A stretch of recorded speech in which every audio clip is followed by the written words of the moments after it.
is not in a good place. What I mean with that is that he's definitely not going to play today, tomorrow, or next week. He's on holiday. Gravenberg is ready to come back. And how far away is Alisson? Jeremy is not in a good place. What I mean with that is that he's definitely not going to play today, tomorrow, or next week. Hamstring injury, so that's going to take a while. Alex, not too bad. Question mark for the weekend, and so let's see where he is then. And that's the same to be said about Ryan. He didn't travel with us, so today we are in again. Yeah, yesterday we were in as well, but we had a day to travel. Let's see where he is today. And Alisson is not in the squad tomorrow. Do you know how long? That's also going to take a little bit longer. Yeah. Obviously, Alexander and Jeremy the big minuses to come out the other night, but perhaps one of the big positives was Florian Wirtz with a couple of assists. Anyway, how big a moment do you feel that could be just in getting settled here at Liverpool and beginning to see the best levels from him? Yeah, I find this always a bit funny because his second assist, we call that an assist. And the 1-1 we scored against United, that's not a goal involvement for him, where I felt that was more difficult to do, what he did against United, than what he did for the 5-1. But the assist to the 4-1 was good. But I think his general game was something I think the Liverpool fans liked. And we've seen more of that already. But as always, if you lose a game of football and you do the same things then when you win it, then the focus is on the negative things. And if you win a game of football with 5-1 because you scored 2 set pieces, then all of a sudden everybody is talking about the few good attacks we had during the game. And I said many times against United and against Frankfurt, from open play we generated the same amount of chances. But the difference was that we didn't concede a set piece, but we scored 2 set pieces. When you're trying to gel the side, though, when you've had the signings that you've had come in, how difficult is it to then settle on what you would say is your best starting lineup? And I suppose where does Mo figure in respect to that, given the way his season's gone so far? It's not only about the new signings and that changes things. I think it's about having a lot of very good players. So what is your best lineup? I think a lot of things go into that. The team you face, the tactics the other team plays with, the form of the player, the connections between the players.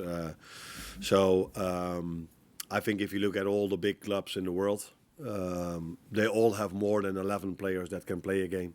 And for me, it has always been something I expected after the many changes we've had during the summer, that it could go also even after we won 7 games in a row. I always felt like, yeah, as a team you need to grow, and if you need to grow and if you have to adapt to each other, you can also have moments in the season where things are a bit more difficult, especially if the fixture list is as it was, because when we've lost 4, I said to myself 3 of them were away, and then I was looking at the schedule and I thought, oh, another 2 away games coming with Frankfurt and Brentford on the fixture list. So these things also take into account that you can have a little bit of more difficult. But it's always normal if you have a lot of changes that things go well, but we have to find a way of growing together, and then when things click, we need to be the best team we can be. Is it a difficult moment for Mo? I think it's been a difficult moment for all of us. No one is used to losing. For all the players that played here for so many years. And even for the new players as well, because we started this season with 7 wins. So you start to lose once, that's a difficult moment for everyone. But let alone if you lose twice, 3 or 4 times. You mentioned about negativity possibly externally. So how do you block it internally? How do you keep that focus on only the positive things rather than the potentially overwhelming negative things? Yeah. I don't think I would use the words negativity, but what I mean with that is that there's more focus on, let's say, the second half against Frankfurt. I think everybody said, what a control, they just keep ball possession. When we were trying to do the same thing in the first half against United, because, yeah, you cannot go if there are 11 players behind the ball in one pass, yeah, ideally you can, but it's not so simple. And when then Ibu waits a bit longer, waiting for the right option to find, then it's they need to hurry up more. They need to hurry up more. And then he finds Alexander Isak in between line, and he finds Dom. So that is the difference. What scoreline does to the opinion of people, and what I need to do is showing them every single time what do we do well and what do we do wrong. If we win or lose. So my meetings are similar. Maybe on a small percentage you include certain things if you lose a few more or if you win a few more. But I told them every single time from open play, we are the team that generates the most chances from all the teams we've played. But we've also conceded more than I like. But that also comes from the fact that we every time have to chase the game. Because when we were 3-1 up against Frankfurt, we didn't concede a chance anymore.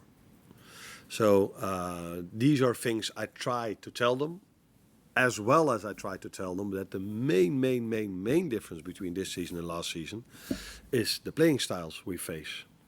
So I've looked in when we were a few days off, I've looked at the fact how many lone balls we already had to defend, 178 in 7 games. And then United came and we had to defend 59 lone balls.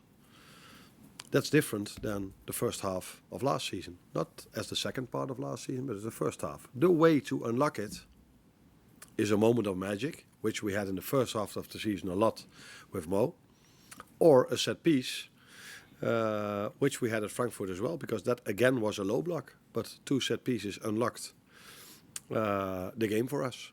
So this is what I try to explain to them, and when I try to explain this in the media, what I tried to do after the game, it was actually more of a compliment for the other manager that he found the right answer to our playing style. But I think, if I'm correct, if you inform me correct, that wasn't how people looked at it. I suppose more importantly for you, I mean, I know you can get all the information into your players mentally, but also I also know there's a lot of emotional plays in there in terms of getting the heart as well. Vinny talked about how Mo might be feeling right now. So how do you get that bit as well as that bit, or do you need to? Are you happy that that's all sorted with them, and it is just now find a way to stop them? No, these are one of the things that you maybe you have different conversation with your players if you lost 4 times and if you won 4 times. So if you then go into the game into the 5th one, the focus might be on we need to win, we need to win, we need to win.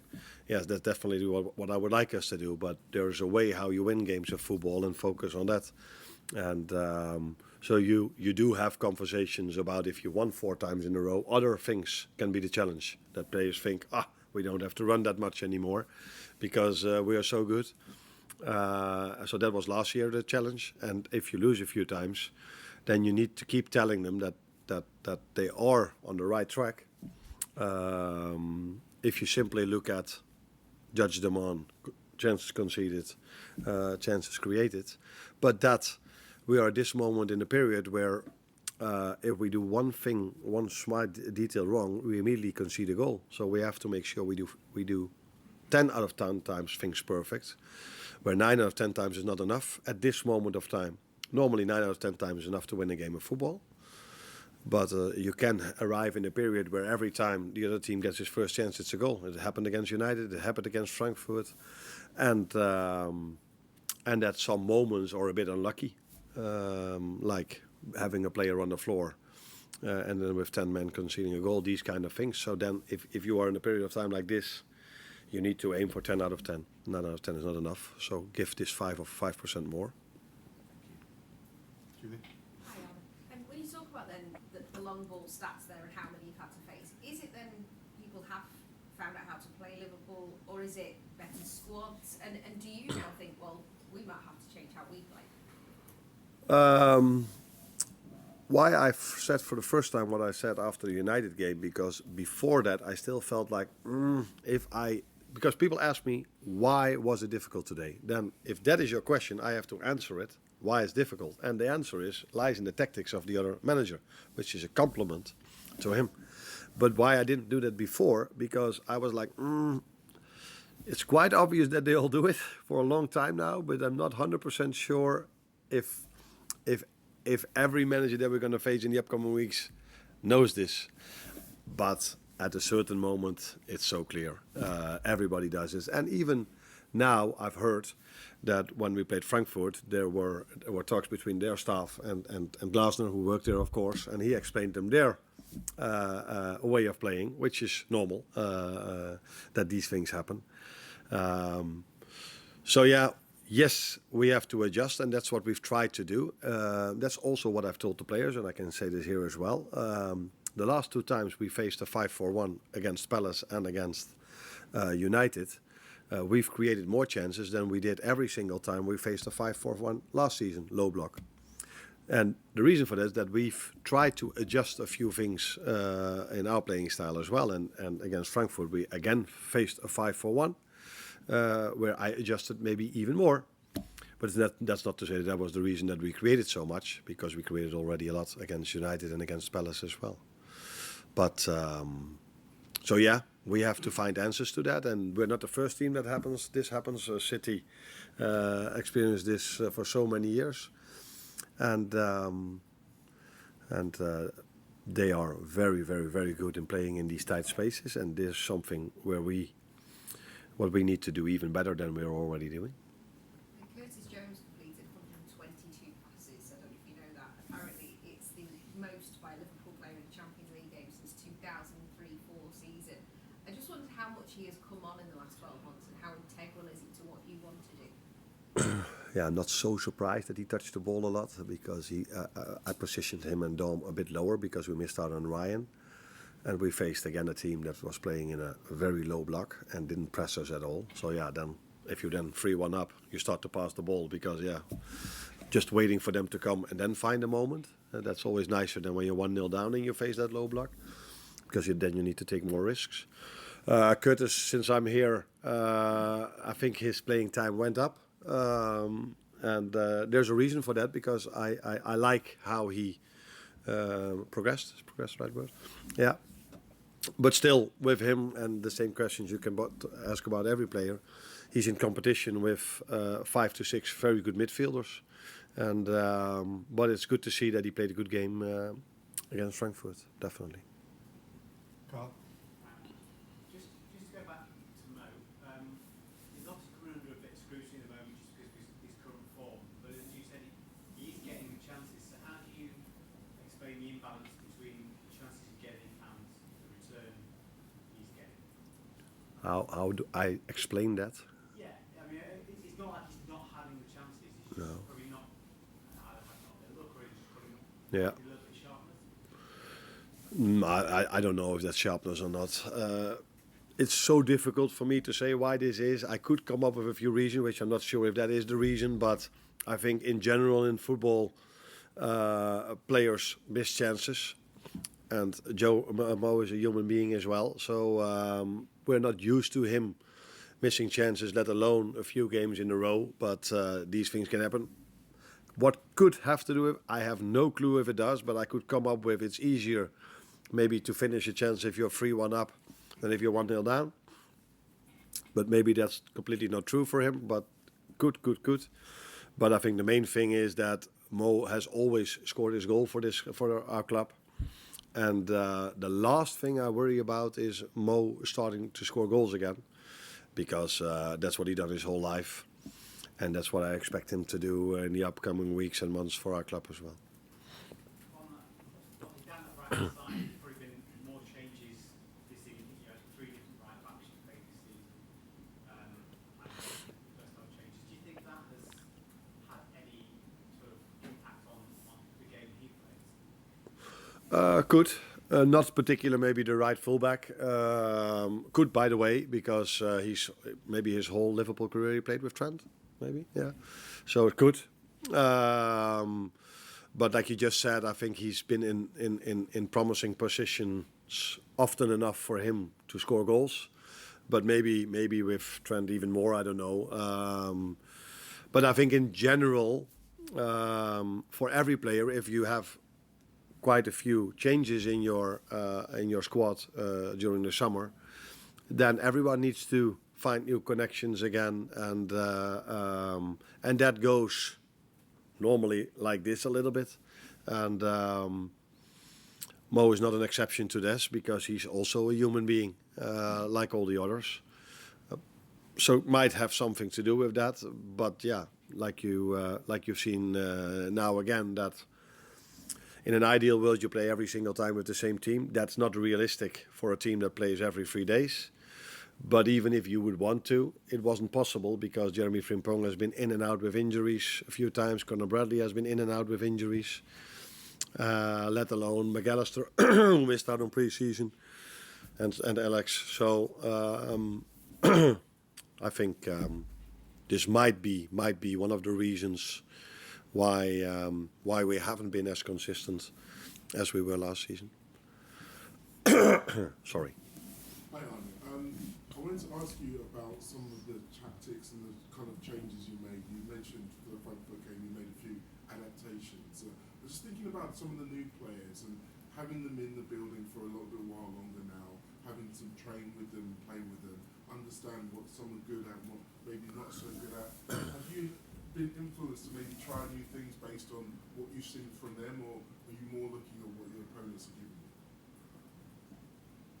A bit of everything, I would say. But it was maybe the first time also that there was an opportunity to play with Alex and Hugo both, because of Alex missing out for so long. And we thought this was the first time that he was ready to play twice in a row. So that is also an extra reason. But yeah, you always look at the opponent you face, and against Frankfurt, I thought that they might be a bit vulnerable in and around their centre backs when it comes to pure speed, fast. And if there's one thing you can say about Alex and Hugo is that they are fast, especially after seeing the first goal Hugo scored.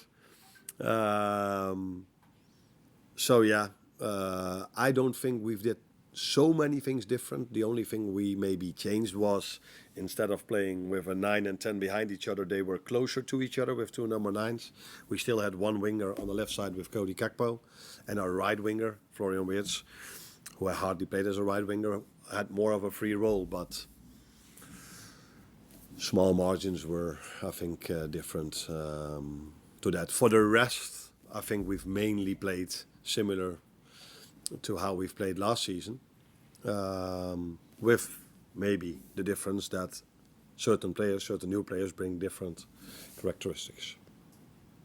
Michael? Can I just ask about Keegan Kelleher? It's obviously the first time Yeah. he's come up against him on Saturday. I know you're obviously disappointed to lose him in the summer, but are you pleased that he has actually gone on elsewhere, become a number 1 for a Premier League club, having been at Liverpool for so long? Yeah. Sorry for the club. Yeah, maybe a goalkeeper is an exception, but in general, I don't think it's a healthy situation for a player to be on the bench longer than a year, or miss out on many games in a year and then go into a next season. It's so hard for them to keep giving everything on a daily basis. So that was also one of the reasons why we thought it was best for Gerard Kwan, for Harvey Elliott to find another club. For Queef, like I said, the goalkeeper's a bit of a guess, but he did this for so many years that he felt it was time for him to start playing. And he's shown that he's right, because he does really, really well. But although I haven't worked with him, we're also going to face Jordan Henderson, who, as I've been told, is the only Liverpool captain that lifted every trophy. 6 trophies. 6 trophies. So not every, so 6. There's ones remaining. Which one? Some competitions remaining. Okay. So and I don't know if that's funny, but in Holland they cannot stop about talking how much Ajax is missing Jordan Henderson. So that tells you how important he was for Ajax and how important he's been for Liverpool and how important he now is for Brentford. Well, last one, sorry. Oh. Sorry, we lost Kirk at the start of every league game so far. What's given him the edge over Andy Robertson since he arrived, and what do you make of Kirk at the start? What's giving him the edge over? I don't think that's a place for me to say this over here, because then I have to say something about Robbo as well. The reason why we brought him in, that I can tell you, is that he's bringing a lot of energy to the game, keeps going up and down, and he's very well in defending the 1v1 situations against his wingers as well. So defensively solid and a lot of energy making the overlaps. For me, he's been a bit unlucky that Cody has used mainly his biggest strengths of coming inside and hitting the target. But we've shown Cody as well that there were a few moments that maybe playing the ball towards Milis would have been a better option. So we again an example of two players playing together that need to find their connection even better than they already do. So yeah, that's why we brought him in, and I think that's better answer to your question than starting to compare him with Robin. Yeah.